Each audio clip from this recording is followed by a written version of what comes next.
Hello students, welcome to the PNT coaching classes learn easily and smartly.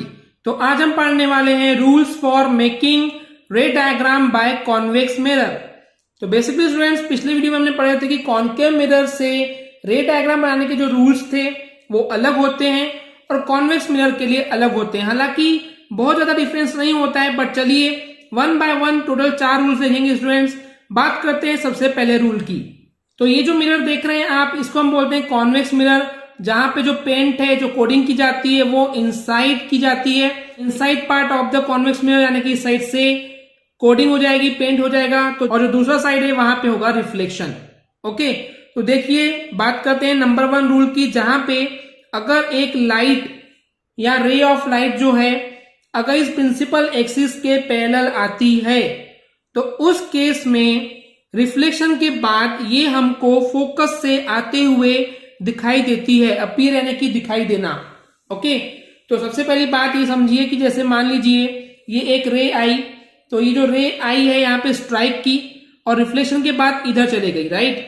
लेकिन अब मान लीजिए कोई इंसान यहां से देख रहा है, यहाँ पे आई है, तो उसको ये जो लाइट रे है वो कहां से आती हुई दिखेगी, तो इसको अगर पीछे बढ़ाएंगे तो ये हमको दिखेगा कि फोकस से आते हुए दिख रही है, अपीयर हो रही है। ओके, तो ये था स्टूडेंट्स पहला रूल। इसके अलावा यहाँ पे एक वर्ड आया है डाइवर्ज। डाइवर्ज का मतलब क्या होता है? फैलाना। तो हमने आपको बताया था पिछले वीडियो में कि कॉन्वेक्स मिरर को डाइवर्ज मिरर भी बोलते हैं। ऐसा इसलिए मान लीजिए यहाँ पे और भी अगर कई रेज आती हैं पैरेलल प्रिंसिपल एक्सिस के, तो देखिए इस तरीके से फैलते जाएगा। तो क्योंकि यहाँ पे जो रिफ्लेक्टेड रेज है वो फैल रही है, इस वजह से ही इसको डाइवर्ज मिरर भी बोला जाता है। तो पहला रूल क्लियर है स्टूडेंट्स की कोई भी अगर रे ऑफ लाइट जो है अगर प्रिंसिपल एक्सिस के पैरेलल आएगी तो रिफ्लेक्शन के बाद वो फोकस से आते हुए अपीयर होती है, दिखाई देती है। बात करते हैं सेकेंड रूल की। तो सेकेंड रूल में ये बोला गया है कि अगर कोई रे ऑफ लाइट या लाइट की किरण जो है फोकस की तरफ आती है, ओके, अगर ये टूवर्ड यानी कि के तरफ, फोकस के तरफ डायरेक्शन इसकी होती है, यानी कि फोकस की तरफ आती है, तो रिफ्लेक्शन के बाद ये रे ऑफ लाइट जो है वो प्रिंसिपल एक्सिस के पैरेलल जाएगी। देखिए स्टूडेंट्स, ये जो रे ऑफ लाइट है ये फोकस की तरफ आ रही थी, लेकिन बीच में ही कॉन्वेक्स मिरर का सरफेस आ गया जिसकी वजह से इसका रिफ्लेक्शन हो गया। तो क्योंकि ये फोकस की तरफ आ रही थी, इस वजह से ये रिफ्लेक्शन के बाद प्रिंसिपल एक्सिस के पैरेलल चले जाती है। ये था रूल नंबर 2।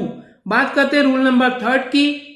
तो एक रे ऑफ लाइट जो कि सेंटर ऑफ कर्वेचर की तरफ आती है या फिर आते हुए दिखाई देती है, पर बीच में क्योंकि कॉन्वेक्स मिरर आ जाता है, कॉन्वेक्स मिरर का सरफेस आ जाता है, तो रिफ्लेक्शन के बाद वो उसी रास्ते से सेम पाथ से वापस चले जाती है। यही रूल कॉन्केव मिरर का भी था, राइट स्टूडेंट्स। देखिए ये जो रे ऑफ लाइट है ये बेसिकली सेंटर ऑफ कर्वेचर की तरफ आ रही थी, बट बीच में ही कॉन्वेक्स मिरर का सरफेस आ गया तो वो उसी पाथ से वापस चले जाती है। तो ये था rule number 3। And the last rule is कि कोई भी रे ऑफ लाइट अगर इंसिडेंट करती है डायरेक्टली पोल पे, तो पोल पे जब वो इंसिडेंट होती है तो ऑब्वियसली बात है वो प्रिंसिपल एक्सिस से एक एंगल ऑफ इंसिडेंस बनाती है। तो जो रिफ्लेक्टेड लाइट होती है, रिफ्लेक्टेड रे ऑफ लाइट होती है, वो रिफ्लेक्शन के बाद उस प्रिंसिपल एक्सिस से उतना ही इक्वल एंगल बनाती है, सेम एंगल बनाती है। तो इस तरीके से पोल से कॉन्वेक्स मिरर के पोल से रिफ्लेक्शन होता है, यानी कि जितना इंसिडेंस एंगल होगा या एंगल ऑफ इंसिडेंस होगा उतना ही एंगल ऑफ रिफ्लेक्शन भी होता है। तो ये 4 रूल्स है स्टूडेंट्स जिसके थ्रू आप रे डायग्राम बना सकते हैं कॉन्वेक्स मिरर के लिए, जो कि आगे आने वाले लेक्चर्स में आपके लिए बहुत हेल्प करने वाला है। ओके स्टूडेंट्स, आई होप आपको ये क्लियर हो गया होगा। अगर आपको हमारी वीडियो से कुछ भी सीखने मिला या नॉलेज मिला तो प्लीज हमारे चैनल को सब्सक्राइब कीजिए एंड वीडियो को लाइक जरूर करें। आज के लिए इतना ही, थैंक यू।